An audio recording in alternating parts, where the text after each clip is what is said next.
Asosiasi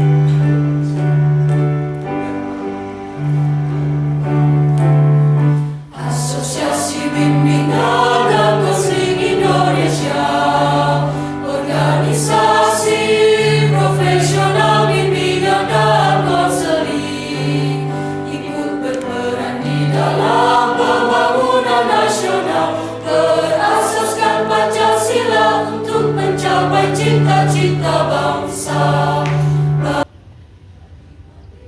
Assalamualaikum warahmatullahi wabarakatuh. Hai sahabat BK, perkenalkan saya Dea Winanda Tamba dari Universitas Islam Negeri Sumatera Utara, Fakultas Ilmu Tarbiyah dan Keguruan, Program Studi Bimbingan dan Konseling Pendidikan Islam. Di sini saya akan menampilkan tugas video praktik mikrokonseling dengan keterampilan refleksi. Untuk itu, saksikanlah video yang akan saya tampilkan selanjutnya. Teman-teman, konseling adalah proses bantuan profesional untuk membantu konseli memahami diri dan mengatasi permasalahannya. Di dalam praktik konseling terdapat mikrokonseling, yaitu latihan konseling untuk melatih keterampilan dasar calon konselor. Mikrokonseling tentunya memiliki beberapa keterampilan dasar, salah satunya adalah refleksi. Pada video ini saya akan menjelaskan tentang keterampilan refleksi, yaitu keterampilan memantulkan isi perasaan dan pengalaman konseli.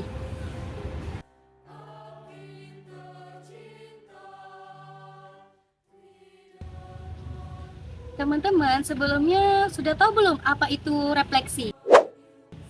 Jadi, refleksi itu adalah kemampuan konselor untuk memantulkan kembali apa yang diucapkan oleh konselinya agar konseli merasa bahwa dirinya itu benar-benar kita pahami. Teman-teman, refleksi tentunya memiliki tujuan. Apa saja tujuannya? Yang pertama adalah untuk memperoleh kejelasan tentang pikiran dan perasaan konseli tersebut. Kemudian untuk membuat konseli merasa benar-benar kita mengerti dan kita pahami. Dan untuk mengarahkan proses konseling ke arah yang lebih mendalam agar kita menemukan permasalahan apa yang sedang dialami oleh konseli tersebut. Teman-teman, tahukah kalian kalau refleksi ini memiliki beberapa bentuk? Yang pertama adalah refleksi perasaan, yang kedua refleksi makna, dan yang ketiga adalah refleksi sumatif. Teman-teman, dalam melakukan refleksi tentunya memiliki beberapa tahapan. Apa saja dia? Nah, yang pertama adalah menerapkan prinsip 3M. Apa itu 3M? 3M adalah mendengar, memahami, dan merespon secara aktif. Dengan begitu, dapat membantu konselor untuk menemukan pesan yang terkandung dalam ucapan konseli, baik melalui tersirat maupun tersurat. Nah, tahapan berikutnya adalah mengidentifikasi perasaan yang diucapkan oleh konseli. Yang ketiga adalah menangkap makna utama yang disampaikan oleh konseli. Dan yang terakhir adalah merefleksikan kembali ucapan yang disampaikan konseli secara sederhana untuk membantu konseli memahami apa yang telah ia sampaikan atau permasalahan apa yang telah ia alami pada saat ini. Setelah dijelaskannya tentang refleksi, kita dapat mengambil kesimpulan bahwa refleksi merupakan keterampilan penting dalam konseling, di mana konselor memantulkan kembali ucapan konseli untuk menunjukkan pemahaman yang mendalam terhadap perasaan, pikiran, dan pengalaman mereka. Refleksi memiliki 3 bentuk utama, yaitu refleksi perasaan, refleksi makna, dan refleksi sumatif, yang masing-masing membantu konseli menyadari kondisi dirinya secara lebih jelas. Dalam penerapannya, konselor mengikuti tahapan yang berlandaskan prinsip 3M, yaitu mendengar, memahami, dan merespon.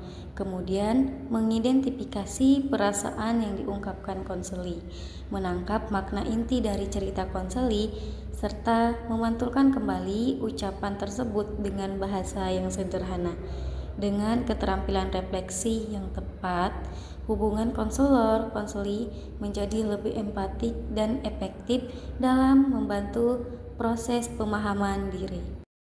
Nah, Teman-teman, kita kan sudah sama-sama mendengarkan apa itu refleksi, tujuan refleksi apa, bentuk-bentuknya, serta tahapan-tahapan dalam refleksi. Untuk itu, mari kita saksikan video praktik mikrokonseling dengan teknik refleksi bersama-sama.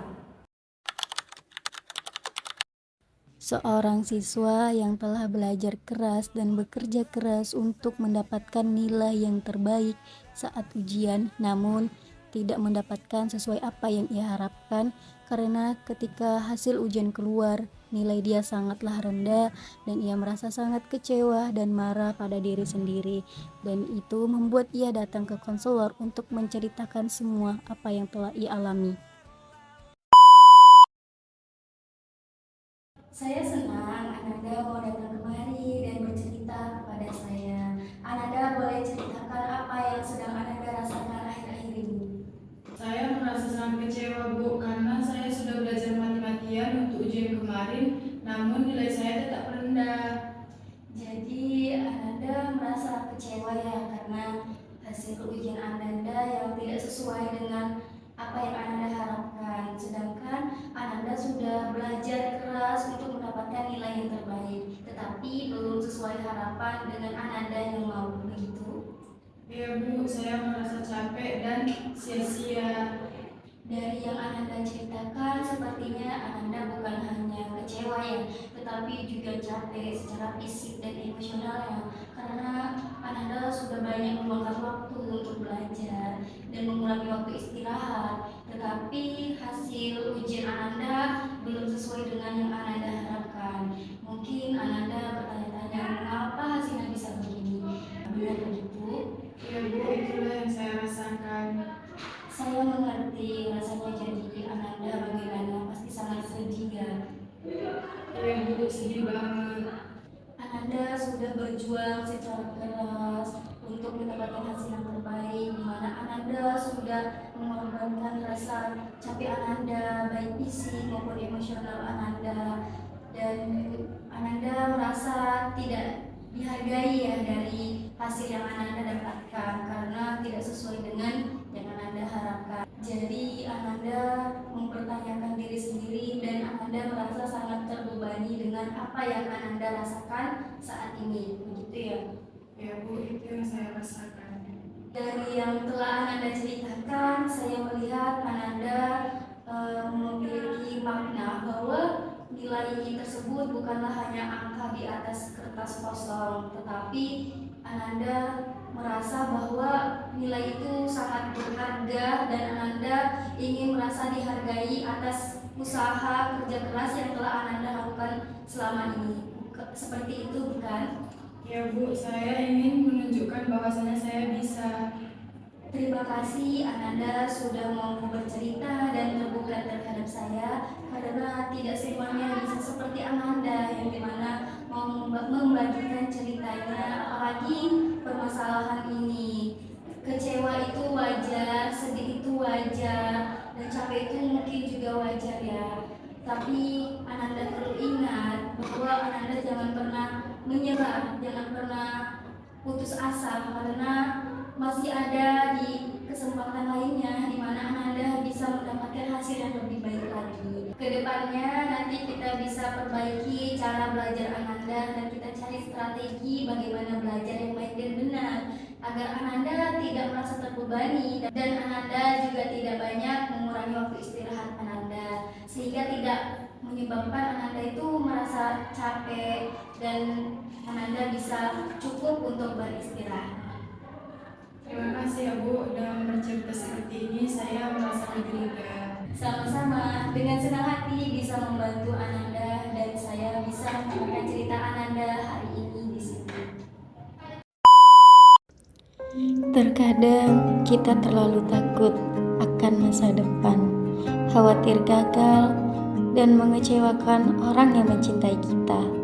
Namun, tak perlu takut, karena semua telah diatur oleh Yang Maha Kuasa, dan tugas kita hanyalah berusaha dan memohon yang baik, karena yakinlah rencana Allah yang terbaik. Terima kasih kepada semua teman-teman teman-teman yang telah menyaksikan video saya. Semoga bermanfaat dan bisa menjadi contoh bagi teman-teman untuk mempraktikkan teknik refleksi secara baik dan benar. Saya akhiri, wassalamualaikum warahmatullahi wabarakatuh.